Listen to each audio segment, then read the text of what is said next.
up, everybody? And welcome back to another edition of the show. It is episode 391. Today's August 16th, 2023. And I'm stoked about today's guest. He's as big a wrestling junkie as there is. He's a fanatic, and he's also national champion from the University of Iowa. It's Cory Clark. Cory, thanks for joining us today, man. How you doing? Doing good. It's good to be on here. This isn't my typical agenda, but I'm doing it, I got you guys want to talk, I'm willing to talk, so let's go. Yeah. I've been trying to get a hold of you for a while to do this, so I appreciate you doing it. First of all, I can see you got your setup. Tell me about your gaming experience. So I've backed off of gaming a lot just with responsibilities in life, but growing up, I think 2005, I got Xbox Live and I started playing Halo, and just my addictive personality, I just got hooked on it. So I would pretty much play Halo as much as I possibly could and try and get as good as I possibly could. And there you go. My gamer tag online was Psycho, SYKO, and I thought that was cool. And I grinded Halo, and I tried to get as good as I could get at Halo, just like I was trying to get as good as I could at wrestling. So I played Xbox Live probably pretty religiously until like late college. Really? So you tried to get as good as you can get. How good did you get? Well, I don't really want to like overdo it. So I was good. Like I played with pros. I played with all the pros. I played with a lot of pros. I played with a lot of semi-pros. I felt like if I would have went to a tournament, I would have placed pretty well. I beat a lot of people that placed at tournaments online and stuff. So, but I don't know. Wrestling was number one to me. So gaming was like second or third, maybe. Yeah, but you put the same time and effort in to try to beat. No, not time and effort, but the same desire to. Right. Obviously, losing in wrestling hurt a lot more than losing in gaming, but I didn't like losing. When I would lose, I would evaluate in my head and I would try and get better the next time, just like wrestling. That's pretty awesome. Okay, obviously, I want to talk a lot of wrestling. This is a wrestling show. Tell me about your first ever match. Do you remember your first match? How old you were? How it went? Just like from hearing from my parents and whatnot, but I think I weighed in. I want to say I weighed in at 38 pounds, and my very first ever match, I pinned the guy in the first like 30 seconds. But the way I pinned him is I had just kind of grabbed him and ripped him down. I had never been to wrestling practice before. I just grabbed him and I ripped him down, and his head, like if his head was right here and his legs were going that way, I was over top of his head pushing his shoulders down like this, and that's how I pinned him. So That's fantastic. So was it like you never even had been to practice? How did you end up? You just parents well, just took my you? brother, my uncles wrestled. One of my uncles, he actually got third in state. He lost to Doug Schwab's older brother. Oh So he yeah. was he was a good wrestler, and I have a great uncle that I don't know if I can prove it, but supposedly my like great uncle was a world champ, like back when they stood straight up and down. And then I don't know. I had an older brother. My mom got me into wrestling. She had me try it, and I think I fell in love with it because at home I was ornery, I was mouthy maybe. A little I was really shy kid, but at my house I was kind of mouthy. So my brother would just beat me up, and then he would say, "Well, are you gonna shut up?" And then I would go start talking again, and then he'd beat me up again, and then he'd walk away, and I'd say something, and he'd come and beat me up again. So I got tough quick. Your brother's older, right? Yeah, Yeah. it's funny because like I heard Nick or Nate Diaz say somebody was like, "Did you ever get bullied in school?" And he was like, I got an older brother. Like, no, I never got bullied. And that's how I felt. Cause like I'm a little guy, but I never got bullied or anything. Cause my brother, he's 3 years older. He's like 6 foot, like over 200 pounds. So, and he can wrestle and fight too. So I just never got picked on because everybody knew like my brother made it clear, like if you want to have a shot at him, you got to get through me first. So that's just kind of how me and my brother always were. That's great. Do you feel like that him beating you up, roughhouse and whatever you want to call it, helped you become a better wrestler? I mean, yeah, it made me, it's kind of like a sick way of thinking a little bit, but I got my ass whooped, so it made me want to go whoop somebody else's. Yeah. and he helped me be able to do that. Because if I could stand up to him, then I could stand up to a lot of people. Yeah. Was there a moment, you said you liked it um, because of the physicality and with your brother. Was there a moment that you remember when you were like, you got hooked? Or was it the time you pushed his shoulders down? Um, Or maybe there wasn't a moment. Honestly, I just liked it, and then crazy story. So my first legit loss. So I lost once. I broke my arm. I was beating the guy. It was in second grade. So I was beating the guy, and he slammed me down, and I broke my arm, and that was like I had to forfeit the match. But my first legit loss was to Thomas Gilman. Really? Yeah, we were probably like 45 pounds. He beat me. I took my shoes off. I threw them. I said, I quit. I'm done. And my dad and mom talked me into, no, no, no, no. That's not how we do it. They made me put my shoes on and go wrestle. And then later on that year, me and Gilman wrestled at state. It was third grade, 50 pounds, and I beat him in the semifinals. He came back and got third. I got first. And from then on, it's like me and Gilman just like Gilman plays a really big part in why I am who I am and as good of a wrestler as I am, because every tournament I went to, I would see Gilman and that's who I'm gonna have in the finals. You know what I mean? It was just like it was like almost an automatic, and it would be Gilman would pin the guy in 35 seconds, and then I would pin the same kid in 33 seconds, and I would be like, oh, I'm gonna beat him. Like I'm better now. Just like little kid thinking. So I remember that. Did you and Thomas wrestle like, that was third or fourth grade? Did you wrestle? He beat me. We went back and forth our whole lives. I think I got the slight edge on him, but he might think the same thing, respectfully so. But we went back and forth our whole lives. I beat him in third grade state. We kind of were at different, like, one weight apart a few of the years. I think I beat him maybe one other year, maybe not, but he definitely beat me in eighth grade state. So he beat me in eighth grade state, and then he wrestled in Nebraska and won 4 state titles, and I wrestled in Iowa and won 4 state titles. And then we became enemies for our freshman year of college, and then we ended up becoming teammates, good friends. We helped each other accomplish our goals. So yeah, describe that. Like, you guys were recruited, I believe, at the same time, the same class, right? And you both were yep, 2012, yep. You're rivals since fourth grade, third grade, and here you are. Probably at the time seemed like, and maybe you did, right? I think you did compete for a spot. How was that relationship? Was there awkward? Was it tension? Did you guys drill together? Did you avoid each other? It was like so I personally felt like when I wrestled Gilman, all eyes were on me. Like I just had that. I wasn't a coach watcher, so I have no clue. But for whatever reason, when I was wrestling him, I felt like Tom was watching me. Terry was watching. I felt like my teammates were watching. I felt like it was just all eyes on deck.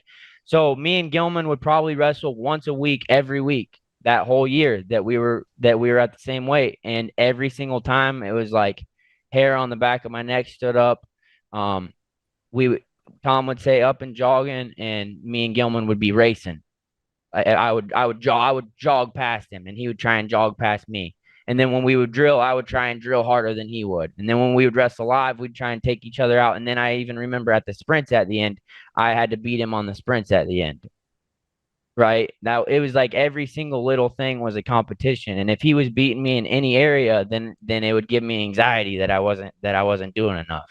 So it was a crazy year, but it was great. Like it really sucked at the time. Like it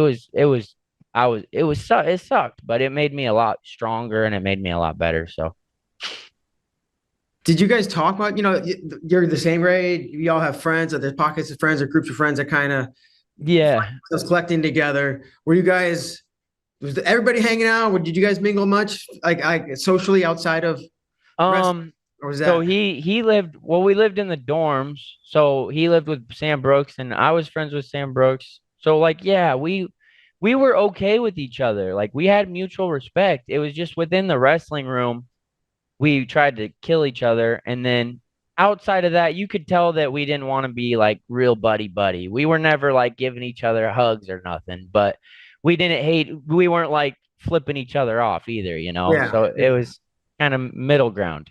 Yeah, it's just it's a tense situation.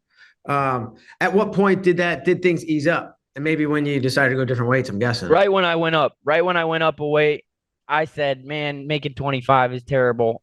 Gilman does it better than I do. He was more disciplined than me. And I went up a weight, and then we wrestled once a week without feeling like we had a gun to our head, you know?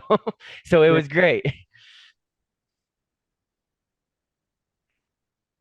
When you look back on that time, what did you learn anything from that time when you guys were at the same weight? Um, I learned that I mean that's a tricky question. I learned that competition is extremely healthy for becoming a better wrestler. There you I go. learned that. Um, I guess backing up, right? Was it like a no-brainer to go to Iowa? Did you think about Yeah, going to Iowa? I was just Iowa. Like other schools sent me letters. I never even opened them. And I'm not saying this is how you should be or this is the right way to go, but the truth is everyone that sent me letters, I didn't even open them or look at them. Everyone that called me, I didn't even answer. And Tom and Terry Brands were in my driveway. Uh, the first second they were allowed to be, and I committed right there. So, Committed right there. yep. Wow. I All right. had Tom and Terry Brand's poster of them running up the stairs. I had it autographed by them since I was in third grade on my hanging up in my bedroom. So, Did you go to Carver to watch matches growing up? no, no. I don't know if we didn't. I don't know if we didn't. Maybe it was money, or maybe we were just too busy. I have no idea. But yeah, I didn't go to any Iowa duels. That's kind of crazy. But nope. Do you follow either watch it on? I don't know if they had IPTV when you were younger. Uh, not Time. until I got a little bit older. Like I was really into I was really into my age level. Like I remember I knew all the kids like those Tulsa Nationals books. I used to study those books. I knew every kid at every weight, all that. I knew my age group really well and I didn't really follow college that much. I would have been better if I would have, but I wasn't exposed to it. So it wasn't until like high school when I learned who like I knew the Brands brothers and I knew they were great, but it wasn't until high school when I had like I don't know, Ramos, Metcalf, McDonough, Dan Dennis, like all the Iowa guys. Once I got to that age, I looked up to. Said you would have been better if you'd followed college more. Right. Well, Why do you, because when I was wrestling at Tulsa Nationals, I looked up to David Taylor, who was also wrestling at Tulsa Nationals. I remember Colin Palmer won the Trinity Award, and I would tell my mom, I want that trophy. And she would look at me like, yeah, good luck. And then I ended up winning it. So I was like, let's go. your mom didn't think she My didn't think you had a mom shot at told me, so I got fifth at Tulsa. I lost to Ryan Taylor first round, and then I wrestled all the way back, and I ended up getting fifth. And then I seen either David Taylor. I think I seen David Taylor get the Trinity Award, and I was like, I want to get that trophy. How do I do that? And someone was like, you got to win this, this, and this. And my mom looked at me and said, if you ever won that trophy, I would buy you a Dippin' Dot machine because I wanted Dippin' Dots after every match. And I was like, that just blew my mind. I was like, no way. So I went and won it 2 years later, and she still hasn't got me the Dippin' Dot machine. hasn't got you the Dippin' Dot machine. Nope. Somebody's got to hook me up or something. My mom owes me. I'm just kidding. Yeah, no, I we don't got even eat Dippin' Dots no more. But as a kid, I wanted them after every match. So it was just how it was. yeah. Dippin' Dots and whooping A. They always said Dippin' Dots. The ice cream, or at least when I remember when I was in high school or college, that Dippin' Dots machines at Dippin' Dots, ice cream of the future.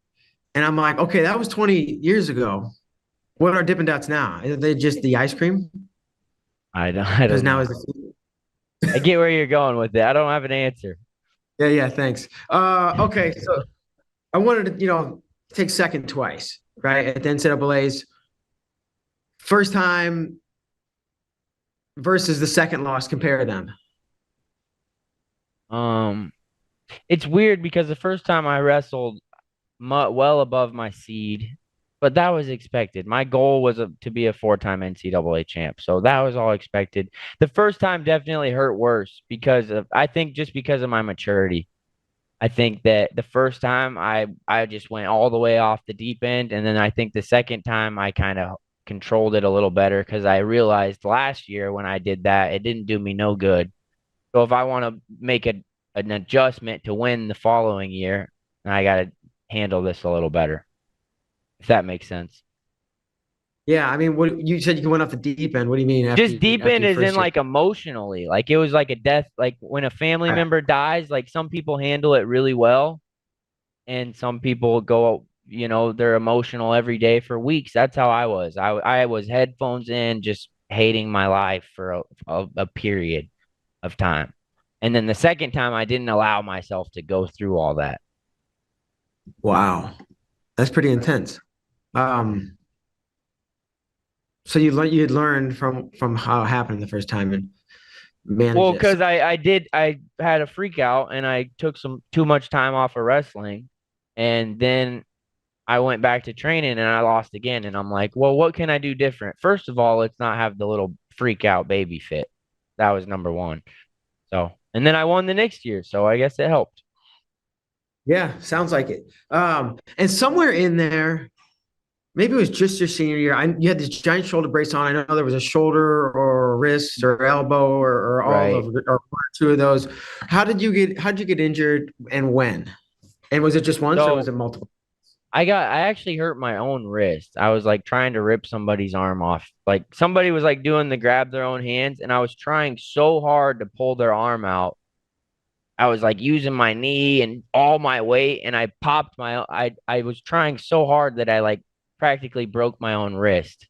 And then the ligaments in it were they were all torn up. So the doctors like they told me that the ligament's going to go up your wrist over time, so you got to get surgery like pretty soon or you're going to have arthritis for the rest of your life. And I said, unfortunately, it looks like I'm going to have arthritis for the rest of my life because I knew that was my last year, so my wrist was messed up, so I just learned how to tape it. I taught myself how to tape it, and well, the trainers helped me, and I just figured out exactly what made it feel the best. And then I hurt my shoulder, just dislocated it a couple times throughout the year. And that helped me because it taught me that you can't afford to take bad shots. So maybe in the past when I was tired or when my mind was rattled, I might take a bad shot. I got all of that out of my system because of my injury. My injury, it's like if we want to win, then we simply cannot take bad shots because there's a chance that we're gonna blow it out. So it helped me. What percent were you at senior year? Mentally, like mentally the best I'd ever been. Technique, like everything, my mind. I mean, mental is so much of it. I don't know what percent. I I all my lefty arsenal was kind of gone. Like yeah. I couldn't shoot a lefty single. Like there was a lot. Like let's say I have 15 moves that I do pretty well. My shoulder getting hurt just shrunk it. But that helped me because instead of trying to be good at a lot of things, I just got really good at a core a core group of things. Can you So explain? Oh, no, go ahead. Go ahead. I was just really like the injury, like it sucks to admit, but like sometimes I learn things the hard way, and I guess that was because I needed to quit taking bad shots. I needed to clean up. I needed to set up my shots better. And instead of me just doing that, I had to get hurt and be forced to do it, which I'm trying to mature in that aspect too. Sometimes Yeah. I have to learn things the hard way, and it's like, why, man? Just figure it out sooner. Yeah.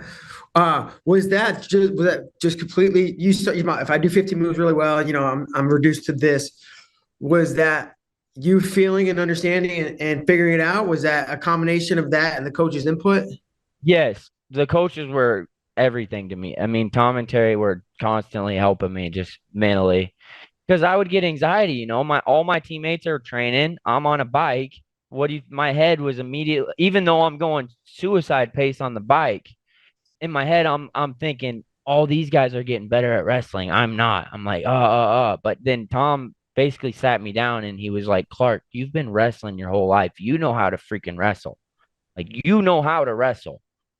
He goes, you just keep your shape and your mind solid and you can beat all these guys. And I was like, yeah. damn straight. Let's go. So that he helped me a lot because I agreed. I'm like, yeah, if my shape's good and my mind's right, I know what to do after that. So that's kind of I didn't really train that much that year. I just kept my shape good, kept my mental focus right, and l- worked out as much as I could, which wasn't that much. Yeah.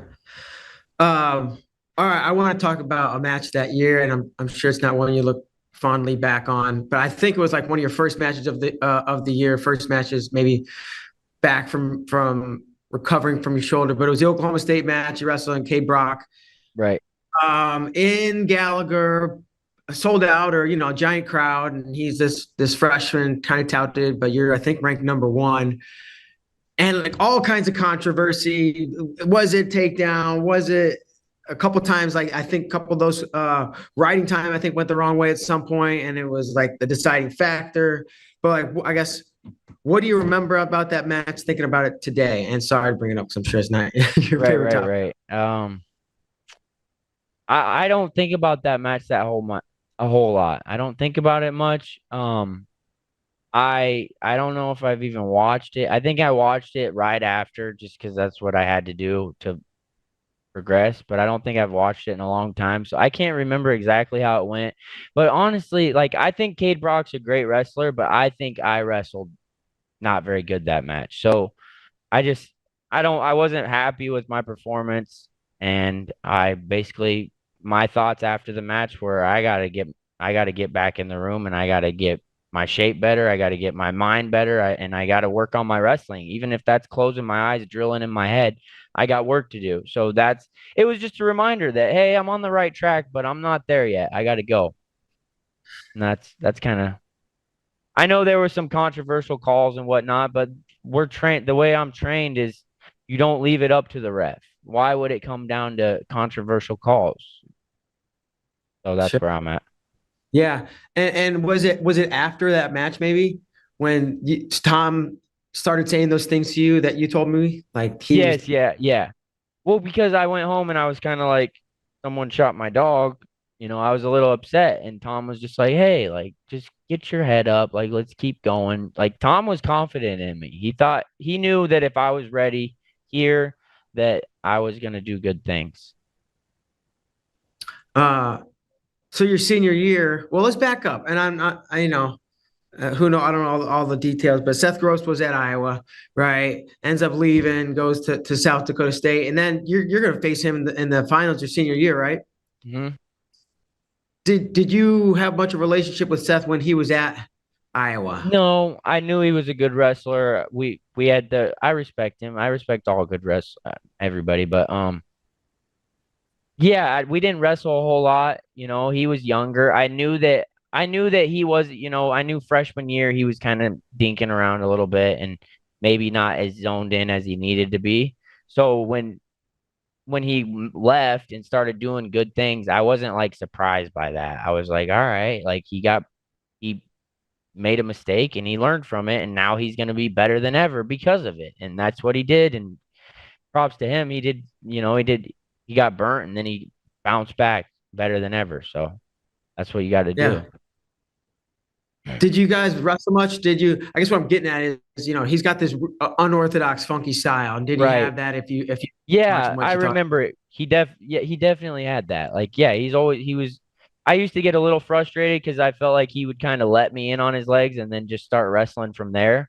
But I would be like, why would you just let me get to your leg and then start wrestling? Like, you got to defend a little bit, but I'm not gonna. It would frustrate me. So he was doing something right.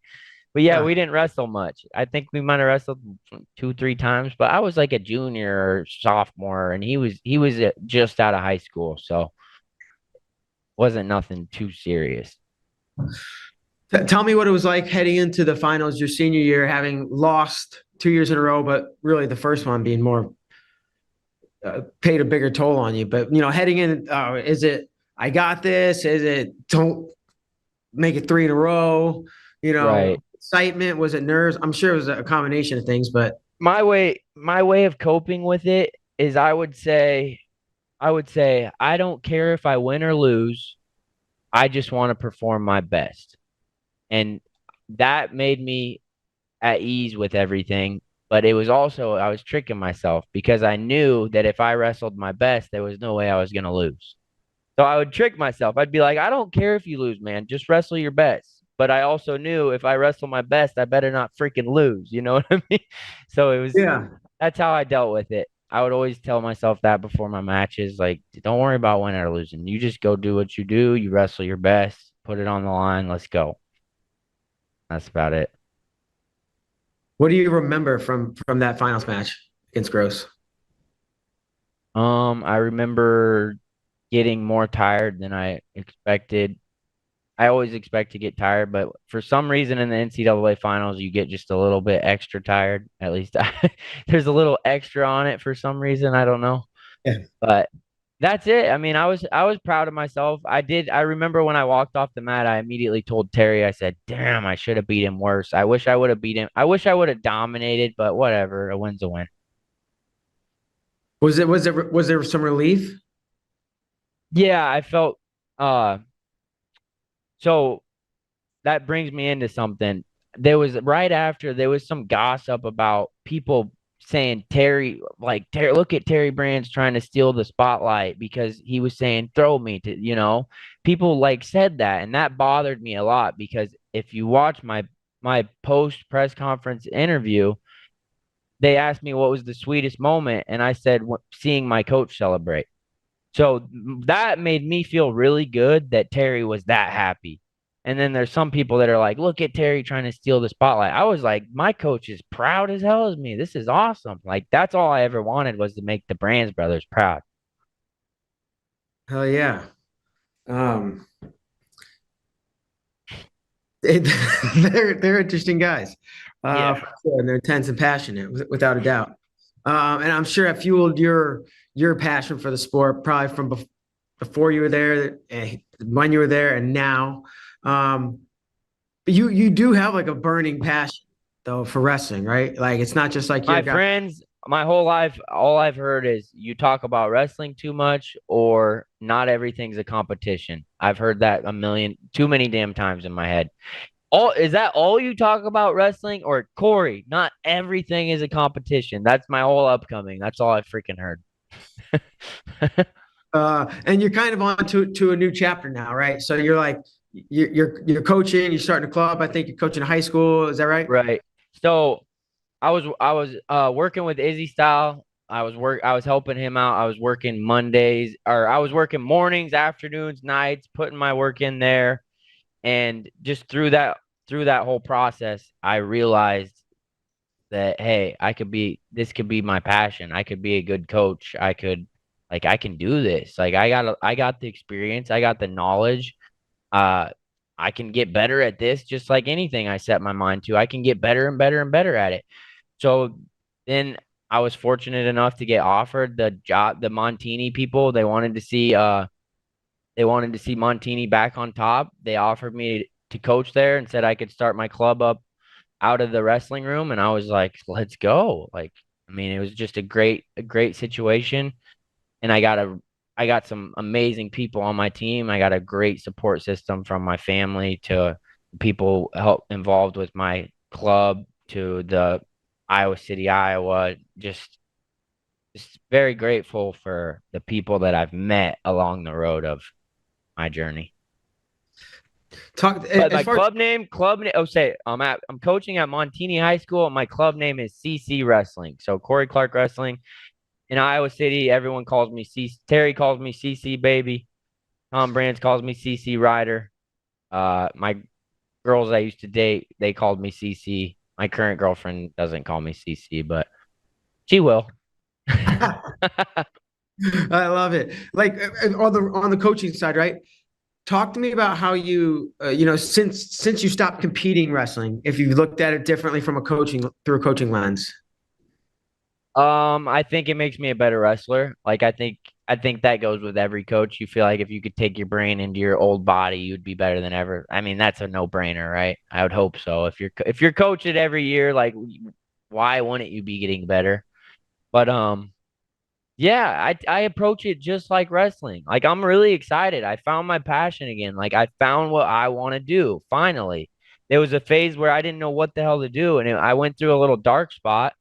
But now I'm like, I feel like I popped out, and I'm ready to take coaching like I did wrestling. I'm ready to help these. I'm ready to share my experiences. I'm ready to share my knowledge. I mean, I look up to the Brands brothers. They taught me so much. I learned from Dan Gable. I learned from Dake and Taylor and those and Bill Zadek and Snipe. I learned from Burroughs and Snipe. I learned from those guys. They don't know this maybe, but when I was at the Olympic Training Center, I would watch those guys and see how they carried themselves and see how they approached their days and their what they ate even maybe, not like a weirdo, but I kept tabs on that. And, and I've been over to Russia, I've been to Cuba, I've been around. So I felt like I have a lot of knowledge and I'm passionate.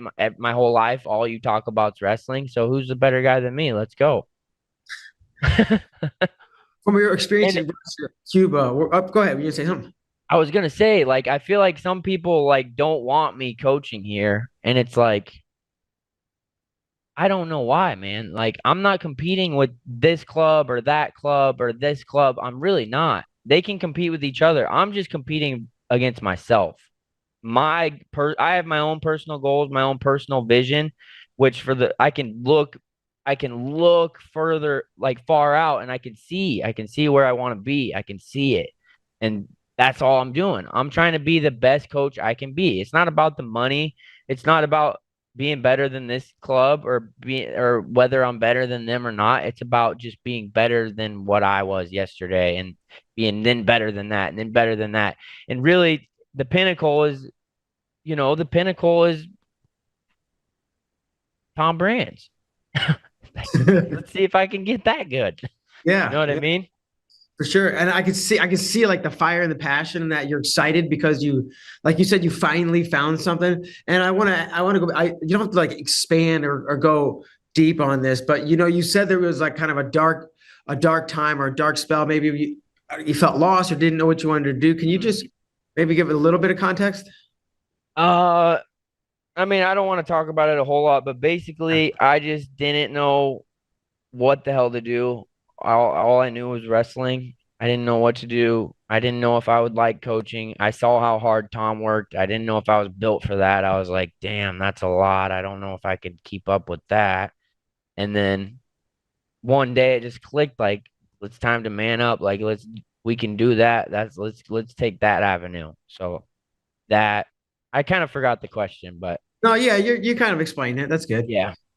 How right on. Okay, we got a little bit of time, but we're getting closer to the end. We got like two or three little segments I like to get to, and the first one I call it wins and whoopins.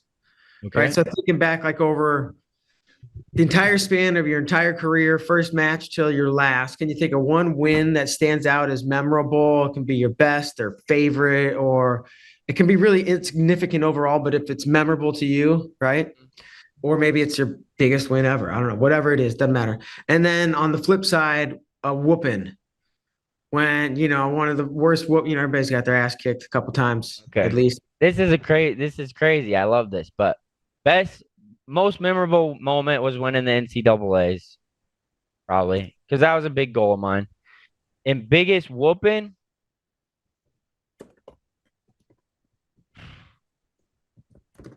in freestyle, I got touch falled once, but in folk style wrestling, I've never been pinned, I've never been teched, and I've never been major decisioned ever. Come on. I wish there was a way to look it up, but the worst I ever lost was probably to Cody Brewer in the national finals. Maybe there might be one other, but I've never lost by 8 points ever. I've never been pinned ever, and I've never been teched ever. A lot of people don't believe me, but you asked Thomas Gilman, he believes me because he knew me from second grade. He was my first ever loss, and we wrestled our whole life. I did, yeah. That's a true story. Okay. So wow. I mean, I've been beat. I've been whooped. Cody Brewer whooped me. There. How's that? There's my answer. I'll take it. That's a solid one. All right. The next one's called joke time. Right. So I just like once we get down to the end, I like to ask the guests to kind of come up with a joke. And you got a joke? all my jokes are inappropriate. So I'll tell you a crazy story. So I was on my way home from the gym today, and I see an ambulance that's like tipped, and there's a big cooler full of ice, and I whip over to see what's going on, and I look, and there's a bunch of human toes just sitting in this cooler of ice. Just big human toes just sitting in this cooler of ice on the side of the road. What happened? Why were they Well, there? What'd you do? What'd I called the tow truck. you Corey. Hey, shout out to Corey Hogan, G&G Towing. My buddy's starting up a towing company, so that's my way of giving him a shout out. So I don't he's probably not watching this. Maybe he is, but hopefully word gets around. G&G Towing, check them out in Chicago area. All right, sweet. Uh, I guess last thing, just like I know you watch lots of wrestling. I know you're obsessed with it. Are you gonna be watching the World Championships come here in September? Yeah, I'm not gonna follow him like super close, but I'm gonna be busy doing my own thing, and I'm gonna be tuning in, paying attention to what's going on. Cool. All right, speak doing your own thing. If people want to get a hold of you, they're interested in CC Wrestling Club. What's a good way to get a hold of you? Um, so you can email info@CoryClarkWrestling.com, or you can DM me on Instagram at iCoryClark. Um, yeah. I mean, I don't know. Facebook message me. You want me to give him my phone number or what? I'm just kidding. I I advise against it. Yeah. But you guys, if anyone's in the area, come check out the club. Like I said, I'm just here to help. I'm here to share my experience and my knowledge with wrestling. I'm not here to compete with these guys. I'm here to become the best coach I can be and help some hammers accomplish their goals. Because I was once their age and I once wanted to accomplish those goals. And I wanted a good coach. I looked up to the Brands brothers. So maybe I can have an impact on these kids. Maybe in 10 years, people say that I had an impact on them, just like Tom and Terry had on me. Man, that'd be fantastic. I know, like I said, I can see you're super excited and energetic and passionate about it. We're down to the end of the line, but I am going to Okay. give you the final word to say anything you want to say. Um, so last thing I was gonna say is rest in peace to my brother Bradley. He passed away earlier this week. And thank you to Tom and Terry Brands because they prepared me for these moments. Hey, I wish you the best, Corey. Thanks Yep. for. Thank you. Good. Thank you for having me on here. Hey, you're Good welcome, thing. man. Good things coming. I appreciate it. God bless. Yep. All right, I'm out of here.